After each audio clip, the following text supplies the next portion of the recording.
Bienvenue sur la cinquième colonne pour cette explication de règles de Saloon Tycoon. Dans Saloon Tycoon, nous allons devoir devenir le propriétaire le plus célèbre de l'Ouest. Pour ce faire, on va tout simplement devoir améliorer notre saloon en y construisant des salles supplémentaires pour attirer des citoyens ou des fois des bandits. Et puis à la fin de la partie, donc celui qui aura le plus de points de réputation sur cette piste, eh bien, sera déclaré vainqueur. Pour la mise en place, chacun prendra donc son plateau de joueurs, là dans l'exemple-ci j'en ai mis qu'un, et le placera donc devant lui. Ensuite, on va y placer autour de ces 4 plateaux, donc de 2 à 4 joueurs, eh bien, tous les éléments qui vont composer la mise en place de Saloon Tycoon. Sur le côté, on y placera donc toutes les tuiles que l'on va pouvoir construire. Lorsque c'est possible, on les empile par type d'exemplaire. Donc la salle de poker, par exemple, il y a 4 exemplaires. Mais lorsqu'il n'y a qu'un seul exemplaire de la tuile, eh bien, on les met bien en séparé, comme dans l'exemple. Dans le haut, on pourra y placer les tuiles toit, en pile. On pourra faire aussi une réserve générale donc de pépites d'or. On y placera aussi sur le côté tout, face visible donc tous les citoyens et les bandits. Chacun prendra donc un plateau de jeu où il y mettra sa tuile de saloon qui est la tuile de départ de chaque joueur. Les demi-pôles des joueurs, on en placera un sur la piste de revenus sur le niveau 1, donc sur la valeur 1 qui est la plus petite parce qu'on gagnera toujours une pépite d'or dans le jeu, et puis sur 0 en ce qui concerne la piste de points de réputation. Ensuite, on va, selon le nombre de joueurs, mettre face visible des open claims qui sont tout simplement les objectifs communs. Donc si on est 2 joueurs, on pioche 4 cartes open claim, à 3 joueurs on en piochera 5, à 4 joueurs on en piochera 6. On les place face visible pour que tout le monde puisse les voir. Chaque joueur piochera aussi 4 cartes socket claim. Les joueurs les consulteront et en choisiront 2 et défausseront les 2 autres dans la boîte. Chaque joueur rollera aussi à 3 pépites d'or, sachant que les grosses pépites valent 5 pépites et les petites 1. On distribuera 3 cartes Tycoon à chaque joueur. Et ensuite on placera sur le côté un stock de cubes de ressources qu'il va falloir compter puisque ça va dépendre du nombre de joueurs. Alors à 2 joueurs on placera 40 cubes, à 3 joueurs 60 cubes, et à 4 joueurs 80 cubes ressources sur le côté du plateau. Les cubes restants, vous les mettez de côté, vous ne les rangez pas dans la boîte car vous en aurez besoin en fin de partie. Pourquoi un nombre spécifique de cubes ressources? Tout simplement parce que lorsqu'il n'y en aura plus sur la table, eh bien ça va déclencher la fin de partie. Voilà pour la mise en place et on va tout de suite pouvoir rentrer dans les règles de jeu de Saloon Tycoon. Alors pour gagner à Saloon Tycoon, comme je viens de vous le dire, il faudra tout simplement avoir le plus de points de réputation. En ce qui concerne la fin de partie, elle arrivera lorsque un joueur aura pioché le dernier cube ressource de la réserve qu'il y a sur le côté du plateau. Pour les tours, eh bien c'est pas compliqué, chacun à son tour va faire ses actions, l'un derrière l'autre donc, jusqu'à ce qu'il n'y ait plus de cubes. Les tours des joueurs, rien de compliqué, 3 phases à jouer. La première phase, donc la phase de revenu. La phase de revenu, c'est bien simple. On va regarder où se situe notre petit cow-boy sur notre piste de revenu et on va toucher donc le revenu correspondant. Donc en début de partie, lorsqu'on prendra son tour, on touchera une pépite d'or. La deuxième phase à effectuer, donc ça sera tout simplement la phase à proprement parler d'action. Dans cette phase d'action, 2 types d'actions possibles. L'action Tycoon, qu'on appellera l'action du mania, l'action Tycoon, et les actions gratuites. Donc l'action Tycoon, il y a plusieurs actions possibles, mais on va ne pouvoir en choisir qu'une. Donc les actions Tycoon possibles sont tout simplement gagner 2 ors, piocher 2 cartes Tycoon, jouer une carte Tycoon, construire une tuile ou corrompre un personnage. Donc les actions Tycoon, prendre 2 ors, eh bien c'est tout simple, hein. On prend 2 ors qu'on met sur son plateau de joueur. Et c'est la seule action Tycoon que vous pourrez faire. Je vous rappelle qu'on peut en faire qu'une. Donc il faut bien choisir quelle action vous voulez faire. Piocher 2 cartes Tycoon. Rien de bien compliqué, on pioche 2 cartes du tas, on les rajoute à sa main. Notre main de cartes Tycoon est limitée à 5 cartes.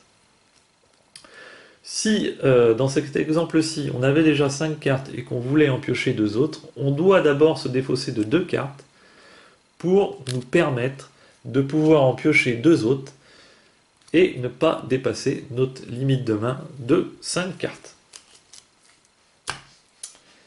Troisième action possible, jouer une carte Tycoon. Donc ces cartes sont des cartes actions qui vont nous permettre plusieurs choses. Soit des fois de gagner des ressources, soit par exemple comme celle-ci, de piocher 2 autres cartes Tycoon et d'en jouer une, de déplacer un personnage, regarder 2 cartes Tycoon dans la main d'un autre joueur. Il y a beaucoup de possibilités sur ces cartes Tycoon, je ne vais pas rentrer en détail, mais cette action nous permet d'en jouer une.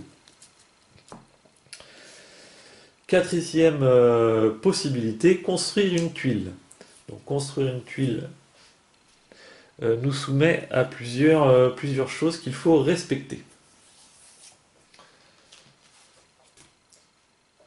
On va déjà devoir payer tout simplement le coût de la tuile. Alors je vais prendre une tuile au hasard, comme celle-ci. Le coût de la tuile est écrit ici. Vous devez payer 6 ors pour pouvoir avoir le droit de placer cette tuile sur votre plateau. Ça déjà c'est le truc de base minimum. Donc chaque tuile ont des coûts différents qui vont de 6 à 4 pour les tuiles standards et puis les tuiles spécifiques un peu plus chères, on peut aller jusqu'à 12. Première chose. Deuxième chose, en ce qui concerne les tuiles standards, il n'y a rien de plus compliqué. Par contre, les tuiles spécifiques vont avoir, comme je viens de vous le montrer par exemple, des spécifications à ne pas... voilà. C'est-à-dire qu'il faut payer 12 par exemple dans le cas-ci, et ne pas avoir placé de laundry au préalable. Donc le laundry, le voilà. Donc si jamais, dans ce cas-ci, donc c'est une laverie, hein. Si vous avez déjà placé cette tuile sur votre plateau, eh bien vous ne pourrez pas placer l'imprimerie, car vous avez déjà placé la laundry. Donc voilà, il y a des choses à respecter sur ces tuiles. Donc les tuiles spécifiques, c'est celles où il y a un petit astérix là. Eh bien celle-là nous demande par contre d'avoir par exemple un guest room pour pouvoir la placer. Si vous n'avez pas placé le guest room, vous ne pourrez pas placer le bordel. Voilà pour les tuiles, les choses à respecter donc pour pouvoir placer ces tuiles. Ensuite, la deuxième chose que vous devez remplir, vous devez faire attention avant de placer vos tuiles, donc c'est si le lot sur votre plateau est payant ou pas. Alors en début de partie, on a deux petits lots ici, qui sont gratuits. Mais ensuite, pour aller un petit peu plus loin sur le plateau de joueur, eh bien, il va falloir payer un surcoût en plus du coût de la tuile. Par contre, on va devoir donc payer un surcoût, mais ça nous fera quand même gagner des points de victoire. À chaque fois que ce petit logo apparaît, ça c'est des points de victoire, des points de réputation que vous allez pouvoir augmenter sur la piste réputation. Alors de chaque côté, voilà, de valeur égale, que ce soit à droite ou à gauche, eh bien, vous devez payer un surcoût si vous voulez placer une tuile sur ce terrain. Pour placer les tuiles, eh bien, il faut respecter la taille du territoire, sachant que on va pouvoir placer plein de petites tuiles sur le plateau ou carrément une grosse tuile. Si vous achetez ce territoire ici, vous recouvrez les deux tuiles, les deux terrains d'un coup avec une grosse tuile.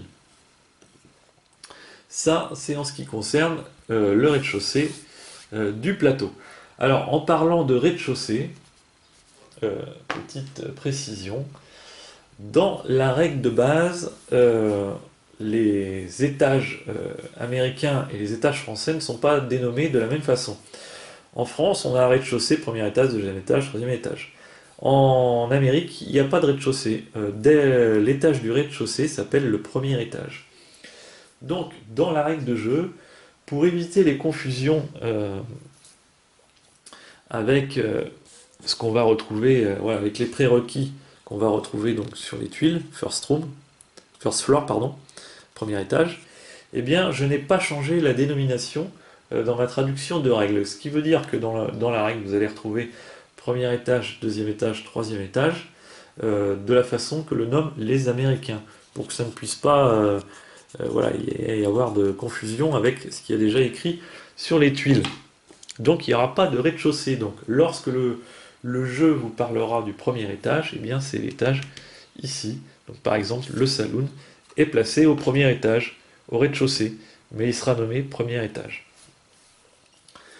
Donc toutes nos tuiles, on peut les placer au premier étage et on va pouvoir, voilà, petite particularité du jeu bien sympa, monter en étage notre saloon. Et pour ce faire, on va devoir, une fois qu'on a acheté la tuile, la remplir. Voilà, on va créer des petits piliers sur les côtés pour pouvoir monter en étage cette tuile. Comment on va faire cela? Eh bien, c'est tout simplement une action gratuite. Alors, je vais tout de suite passer à une action gratuite et je reviendrai sur les actions Tycoon pour vous expliquer comment placer des tuiles. Une des actions gratuites, comme on peut le voir sur la petite aide, ça va être tout simplement de approvisionner vos tuiles. Donc on paye 2 pépites d'or par jeton, par cube ressource que l'on veut placer sur la tuile. Voilà. On peut en acheter autant qu'on veut, c'est infini à son tour. C'est une action gratuite. On paye selon le nombre de pépites qu'on a. Donc 2 pépites d'or pour un petit cube de ressources. Une fois que la tuile sera complétée, on va pouvoir augmenter les niveaux de notre saloon, puisqu'on n'aura plus assez de place sur le plateau. Donc dans le cas du saloon, j'ai placé 4 pions ressources, et ensuite je vais pouvoir, si je l'achète, si je paye cette salle de poker 6, la placer tout simplement au-dessus. Et on va pouvoir faire ainsi, même avec une autre salle de poker si je veux, il n'y a pas de restriction, je peux acheter autant de salles de poker, je peux mettre que un saloon de salle de poker si je veux, il n'y a pas de restriction là-dessus. Empiler mes salles jusqu'au 3e étage américain. Je vous le rappelle, premier étage, deuxième étage, troisième étage. Là j'ai 3 étages de tuiles. Lorsque j'aurai rempli ma tuile de cube ressources comme ceci, et bien automatiquement, sans action, je vais placer un toit dessus pour finir mon saloon, pour finir cette tuile. Placer un toit va vous rapporter automatiquement 4 points de victoire, dans le cas des gros toits. Les petits toits rapporteront 4 points de victoire aussi. Pardon. Voilà comment se montent les étages du saloon. Donc, pour revenir à notre action construire une tuile, donc vous pourrez construire une tuile pour monter en étage à partir du moment où vous aurez placé les cubes ressources sur la tuile. Une fois que la tuile est complétée avec des cubes ressources, vous pouvez commencer à monter en étage votre saloon. Vous avez très bien le droit aussi d'avoir placé plusieurs petites tuiles sur des petits territoires et monter, une fois que vous avez rempli vos 2 tuiles, avec une grosse tuile par-dessus, de la même façon. On n'a pas le droit d'être dépassé du terrain, forcément. Hein, on doit rester dans ce qui est dessiné sur le plateau. On n'a pas le droit de mettre une petite tuile, et d'ailleurs elle ne tiendrait pas sur une grosse tuile comme ceci, mais on a tout à fait le droit de placer une grosse tuile au-dessus de deux petites. On n'a bien sûr pas le droit non plus d'être à cheval comme ceci, ce qui paraît somme toute logique. Voilà en ce qui concerne la construction des tuiles. Il n'y a pas d'autre chose à savoir concernant la construction des tuiles, me semble-t-il. Donc la tuile qu'on achète, on doit immédiatement la placer, on n'a pas le droit de la garder, on doit immédiatement la placer sur le plateau, en respectant bien sûr tous les coups qu'il y a d'inscrits. Placer une tuile ne rapporte rien de plus que les points de victoire qu'on pourrait avoir sur le plateau, si ce n'est que chaque tuile qu'on a sur le plateau nous augmente notre revenu d'une pépite. Donc c'est pour ça qu'on commence au début de la partie avec une pépite minimum, puisqu'on a déjà la tuile du saloon. Toute tuile placée sur votre plateau vous rapportera une pépite en plus, que ce soit les petites ou les grandes, ou les toits. Donc à chaque moment de la partie, vous pouvez recompter où vous en êtes au niveau de votre revenu, puisqu'il suffira de compter le nombre de tuiles que vous avez sur votre plateau, toit y compris.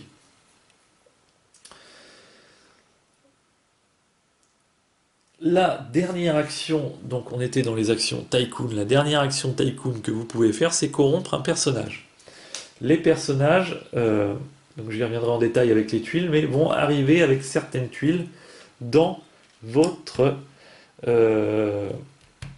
saloon. Par exemple, si je prends la distillerie, on voit que la distillerie me coûte donc 12 pépites d'or, à condition d'avoir déjà une pharmacie sur mon plateau de saloon, et il va me rapporter par exemple le Doc Sanders.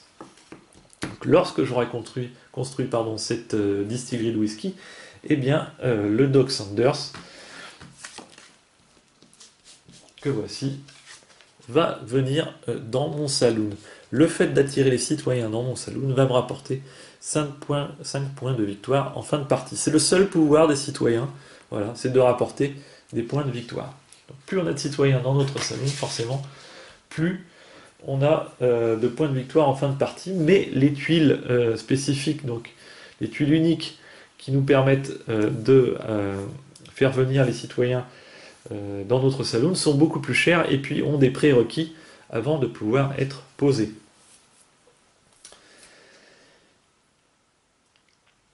Ensuite, voilà, c'était la dernière action. Donc l'action qu'on va pouvoir faire, donc, c'est corrompre un personnage. Donc une fois que les personnages sont rentrés en jeu, donc pas au début de la partie puisqu'ils sont sur le côté du jeu, mais une fois que quelqu'un a réclamé un personnage, que ce soit un bandit, j'y reviendrai un peu plus tard, ou un citoyen, vous allez pouvoir corrompre le personnage pour qu'il vienne chez vous ou pour qu'il parte, dans le cas des bandits, vers un autre saloon. Et faire cette corruption va vous coûter 6 pépites d'or. Donc c'est très cher de corrompre un personnage, mais c'est possible. Ça vous coûtera 6 pépites d'or. Ce qu'il faut savoir, c'est qu'il y a aussi des cartes Tycoon qui nous permettront de le faire gratuitement. Voilà en ce qui concerne donc les actions Tycoon. Je vous rappelle qu'on peut en faire qu'une. C'est gagner 2 ors, piocher 2 cartes Tycoon, jouer une de nos cartes Tycoon, construire une tuile, en respectant bien sûr tout ce que je vous ai expliqué, et puis corrompre un personnage. Ensuite, vous pourrez effectuer autant d'actions gratuites que vous voulez, avant ou après vos actions Tycoon. Votre action Tycoon. Donc la première que je vous ai déjà montrée, c'est approvisionner vos tuiles. Chaque petit cube ressource vous coûte 2, vous pouvez en acheter autant qu'il y en a. Lorsqu'il n'y en a plus, cela déclenche la fin de partie. On y reviendra sur la spécification de la fin de partie. Ensuite, l'autre chose gratuite que vous pouvez faire forcément, c'est réclamer une carte Open Claim. Donc les cartes Open Claim, je vous le rappelle, ce sont les objectifs communs. Donc dès que vous avez rempli un objectif commun, vous le dites, vous prenez la carte et vous gagnez le nombre de points de victoire en fin de partie. Voilà pour la phase donc d'action de Saloon Tycoon. Donc c'est pas compliqué, vous faites une action Tycoon et autant d'actions gratuites que vous voulez. Et ça met fin ensuite à votre tour. Donc la phase de fin de tour, c'est pas bien compliqué, il suffit juste de vérifier si il n'y a plus de cubes d'approvisionnement, de cubes ressources. Et si on a plus, ça met fin donc au jeu. À chaque fois qu'on construit une tuile, donc je vous l'ai dit, vous augmentez votre niveau de 1. Et à chaque fois qu'on va compléter une tuile, alors, vous allez gagner un bonus. Lorsqu'on complète, alors compléter une tuile, c'est la remplir de cubes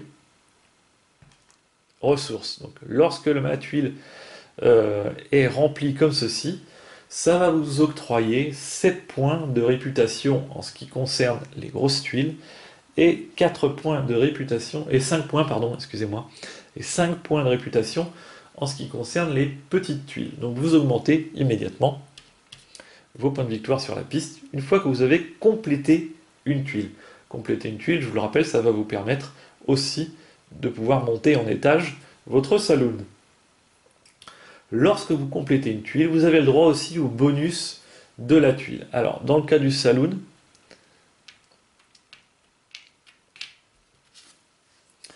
c'est écrit ici, en tout petit, en bas. Mais dans le cas des autres tuiles, vous l'avez au dos, tout simplement, ici, dans ce petit cartouche, avant de l'acheter. Donc, elle vous coûte 6 pépites d'or pour la placer sur le plateau. On la retourne. Et lorsque vous l'aurez complété, donc le petit icône qu'il y avait derrière est repris ici. Et lorsque vous l'aurez complété, eh bien vous gagnerez 4 pépites d'or. Donc chaque salle a des icônes différentes, icônes qu'on va retrouver sur la petite aide ici en haut. Donc ça sera prendre, voilà, l'icône de pépite à chaque fois qu'elle apparaîtra, ça sera prendre ou payer de l'or. Cette icône correspondra à piocher une carte Tycoon. L'icône vert, tout simplement, à jouer une carte Tycoon. Quand il y aura un petit cube, il faudra prendre un cube ressource et le placer directement sur une tuile. Si on ne pourra pas, si toutes nos tuiles sont complètes, eh bien, et qu'on gagne un bonus pour prendre un cube ressource, mais on ne pourra pas le prendre parce qu'on ne peut pas stocker. Donc, les seules choses qu'on stocke, ce sont les pépites d'or, mais les tuiles et les cubes ressources, on ne peut pas les stocker. Lorsqu'il y aura donc ce petit symbole d'étoile, on gagnera tout simplement des points de réputation. Et lorsqu'il y aura ce petit symbole de marteau, eh bien on pourra faire n'importe laquelle d'une action Tycoon, sauf si bien sûr l'action est spécifiée. Donc je vous rappelle, les actions Tycoon, c'est celle-ci. Donc lorsqu'il y a le marteau, on pourra faire une action Tycoon. Voilà en ce qui concerne le tour de jeu, le placement des tuiles. Donc placer une tuile vous rapporte rien du tout quand vous la placez, mais quand vous la complétez, ça va vous rapporter 7 points de bonus, 7 points de réputation, pardon, plus le bonus de la tuile. La seule chose que cela vous rapporte lorsque vous la placez vide sur le plateau, eh bien, c'est que ça vous permet quand même d'augmenter votre revenu. Alors, pendant la partie, il va y avoir ces fameux bandits qui vont arriver pour vous embêter. Ils sont au nombre de 4, donc. Sidney Smith, Munchin Angie, Flatfoot Fleming et Phineas Pillbottom. Alors chacun va arriver selon certaines conditions. Sidney Smith, par exemple, va être attiré dans votre saloon au premier joueur qui aura un citoyen. Donc le premier joueur qui va récupérer une carte citoyen va en plus récupérer la carte Sidney Smith, qui va atterrir donc dans son saloon. La pénalité d'avoir une carte telle que celle-ci, c'est de bénéficier de moins 5 points de victoire en fin de partie. Donc c'est pour ça qu'on va pouvoir corrompre des personnages et essayer de refiler ces sales cartes aux autres joueurs. La deuxième chose, c'est que chacun des bandits va offrir une pénalité au joueur qui le détient. Donc on peut très bien se retrouver avec les 4 bandits dans notre saloon. Aucun souci. Donc en ce qui concerne Sidney Smith, donc il arrive au premier joueur qui gagne un citoyen. Et c'est la seule chose qu'il fait. Donc lui, il n'est pas trop méchant, ça va, il offre pas trop de malus. En ce qui concerne Phineas Pillbottom, eh bien lui, il va arriver au premier joueur qui a 5 cubes ressources sur son plateau. Et à partir de ce moment-là, donc il arrive chez vous, et tous les cubes que vous allez acheter en plus, eh bien vous coûteront 3 pépites d'or à la place de 2. Je vous rappelle qu'acheter un cube ressource coûte 2 pépites d'or, mais si Phineas Pillbottom est dans votre saloon, eh bien vous paierez tous les cubes à partir de maintenant 3 pépites d'or. Nous avons aussi Flatfoot Fleming qui est un bandit de grand chemin qui va venir dans le joueur qui aura sur son plateau à la fin de son tour 10 pépites d'or. Donc plus vous gardez d'or, plus il y a des chances d'attirer Flatfoot Fleming. Et s'il est chez vous, eh bien, si elle est chez vous, parce que c'est une bandite, eh bien, à chaque fois que vous gagnerez vos revenus, vous gagnerez un revenu de moins, une pépite de moins. En ce qui concerne Munshin Anji, eh bien, elle va venir à partir du moment où vous aurez 5 tuiles sur votre plateau. Et elle va vous embêter pour jouer les cartes Tycoon. Si vous avez Munshin Anji, eh bien, à chaque fois que vous voudrez donc jouer une carte Tycoon de votre main, eh bien, vous devrez en défausser une autre. Donc, ce qui veut dire que s'il ne vous reste qu'une seule carte Tycoon en main, et que vous avez Munshin Anji dans votre saloon, vous ne pourrez pas jouer cette carte Tycoon puisqu'il vous en faut une autre à défausser. Donc voilà comment vous handicape donc les bandits. Donc celui-ci vous donne moins 5 points de victoire à la fin de la partie. Celui-ci vous fait payer 3 ressources de plus à chaque fois que vous achetez un cube. Celui-ci vous fait perdre une pépite d'or à chaque fois que vous encaissez votre revenu. Et puis celle-ci, vous devez défausser une carte Tycoon à chaque fois que vous en jouez une. Donc vous avez tout intérêt à vous débarrasser de ces bandits pour les envoyer vers les autres adversaires. Donc ça fait une petite interaction entre les joueurs, entre ces bandits qu'on va essayer de s'échanger, les cartes objectifs qu'il faut se dépêcher de réussir, et les tuiles aussi qui sont uniques, qu'il va falloir essayer de se dépêcher d'avoir, puisqu'une fois qu'elle est prise, vous ne pourrez plus la récupérer. La fin de partie. Quand la fin de partie va arriver, donc lorsqu'il n'y aura plus de cubes du tout dans cette réserve, eh bien ça déclenche la fin de partie. Alors, dans la règle de jeu originale, il manque une petite précision qui a été précisée par l'auteur sur Board Game Geek et que j'ai intégrée dans la traduction que j'ai faite. Lorsque la fin de partie arrive et donc qu'un joueur prend tous les cubes, eh bien, on peut continuer, le joueur actif, donc qui a liquidé donc, la réserve de cubes, peut continuer à jouer et peut continuer à corrompre autant de personnages qu'il veut. Ce qui ne va pas être le cas des autres joueurs.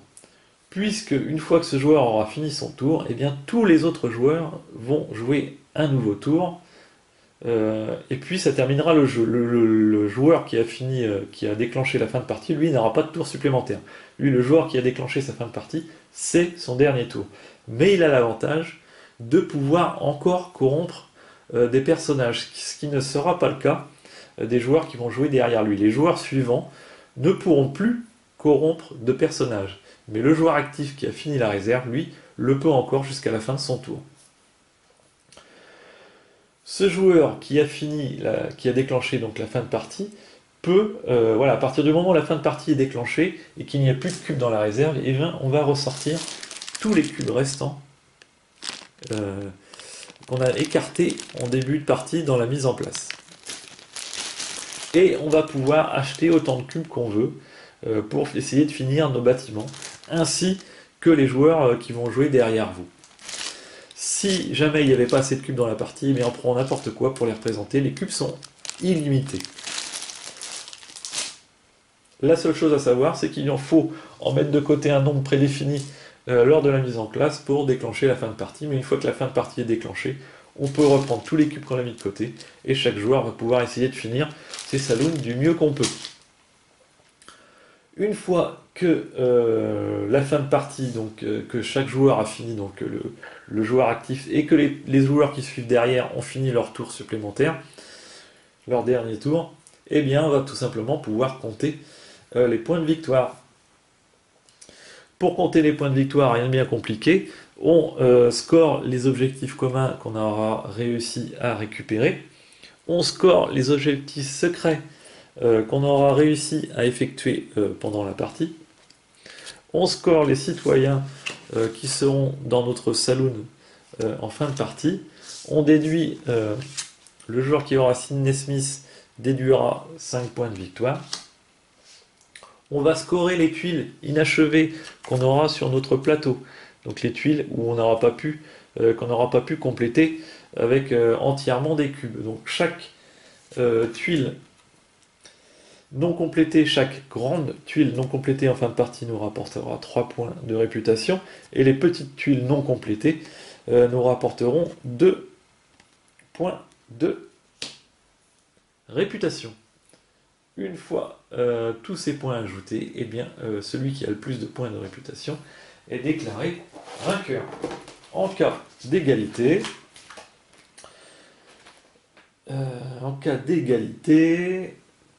c'est celui qui aura le plus d'or qui gagnera la partie, celui avec le plus de pépites d'or.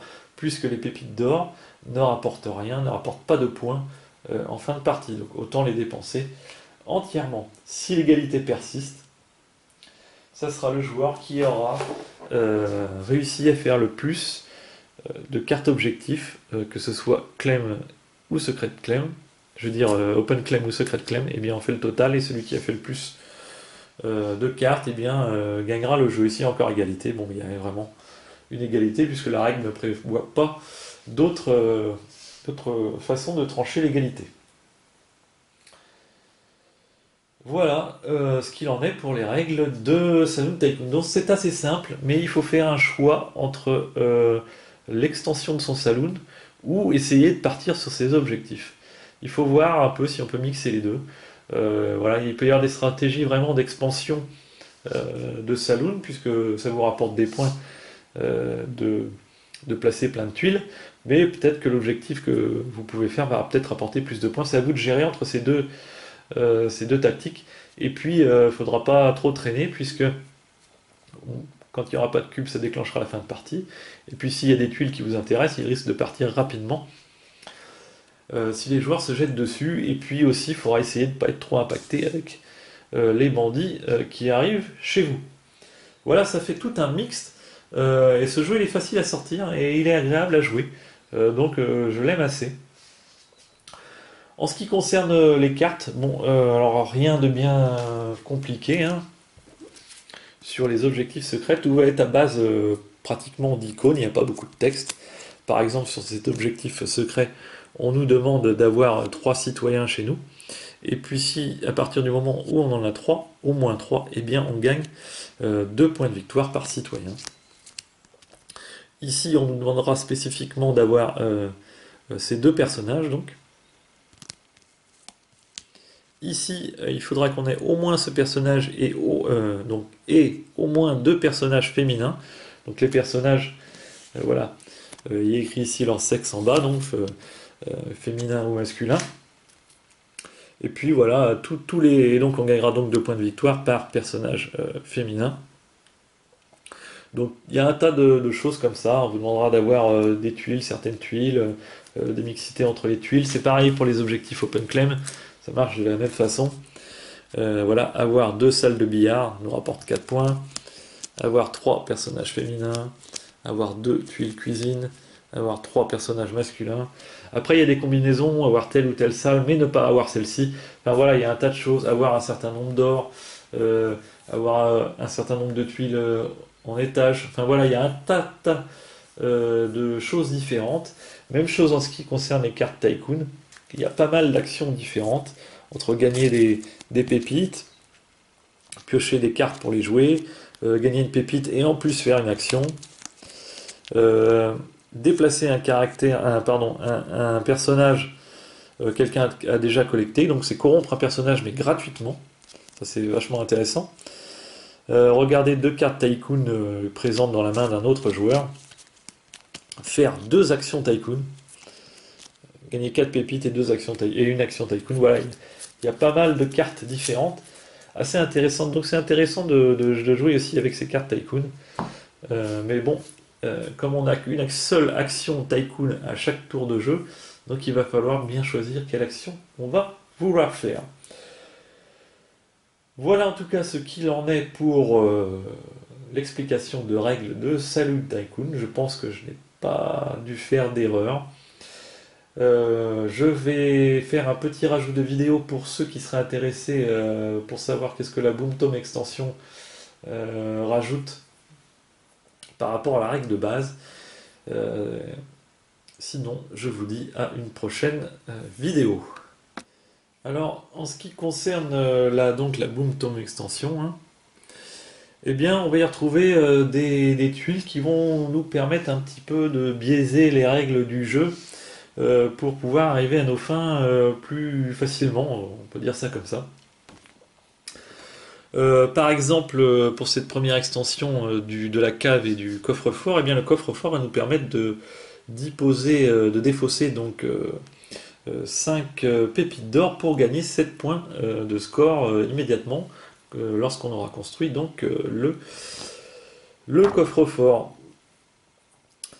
La cave nous permettra de gagner des points à condition qu'on la place avec la distillerie de whisky.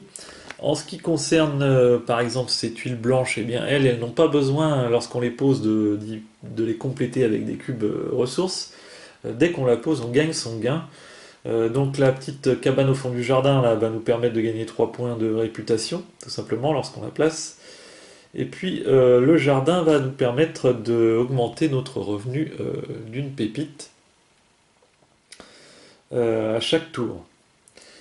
Ces tuiles blanches ont des conditions de placement, ils doivent être forcément placés à l'extérieur du saloon et pas adjacent à une autre tuile du plateau. La librairie et la chapelle, eh bien la chapelle va nous permettre de défausser un bandit dans notre saloon lorsqu'on place la chapelle. La librairie va nous permettre de considérer que ça va être une tuile joker en ce qui concerne les cartes open claim. Pour réclamer une carte open claim, eh bien on pourra se servir de la librairie comme étant une tuile joker. Les toits, eh bien l'extension des toits, par exemple celle-ci, va nous permettre, on va pouvoir placer cette petite tuile de toit à partir du 2e étage. Celle-ci est une course au toit, c'est-à-dire que le premier qui pose un toit large, eh bien gagne cette tuile qui nous fait gagner donc un petit peu plus de points de victoire. La ferme de scorpions qui, elle, comme elle est blanche, doit être aussi positionnée à l'extérieur du saloon sur les lots extérieurs, va nous permettre donc de gagner le personnage Calamity Sam qui va nous faire gagner 5 points en fin de partie et qui va nous permettre de déplacer un personnage de notre saloon. Ça nous permet de corrompre gratuitement. Et puis le General Store va nous permettre aussi de gagner donc un personnage qui nous fera gagner 5 points de victoire. Et à la fin du jeu, vous pourrez utiliser le personnage comme personnage joker pour remplir un de vos objectifs secrets. Voilà donc une petite extension bien intéressante pour essayer comme je vous l'ai dit au début, de biaiser un peu les règles de jeu. Voilà. Il y en a qui vont servir de joker pour remplir des objectifs, etc., etc. Mais les tuiles blanches vont devoir être posées spécifiquement à l'extérieur donc du plateau et pas accolées à un autre plateau. Ils doivent être séparés, donc ça va vous obliger à redistribuer un peu vos constructions là différemment. Mais ça peut servir dans certains cas, si vous avez du mal à récupérer un personnage ou une tuile, eh bien vous pourrez essayer de les choper avec donc cette petite extension. Donc ça rajoute aussi quelques cartes comme ceci, voilà, qui ont le petit icône en bas pour bien rappeler avec quelle extension ils sont rajoutés. Donc quelques cartes, voilà, 2 cartes secrètes Clem et 4, pardon. Et puis 5 même. Oh, 5 cartes secrètes Clem et 5 cartes Open Clem qu'on peut rajouter dans les decks qu'on mélange, hein, et qui ont des petits effets différents, mais qui vont forcément avec l'extension correspondante, hein, parce que sinon vous ne pourrez pas les compléter. Sachant que chaque extension a le droit à son petit icône pour le repérer.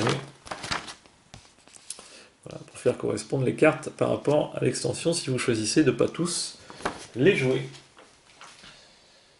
Voilà en ce qui concerne donc l'explication de l'extension Boomtone, une extension bien sympa qui rajoute un petit plus au jeu. Jeu que je trouve déjà bien sympa comme ça. En tout cas, je vous dis à la prochaine vidéo sur la 5e colonne.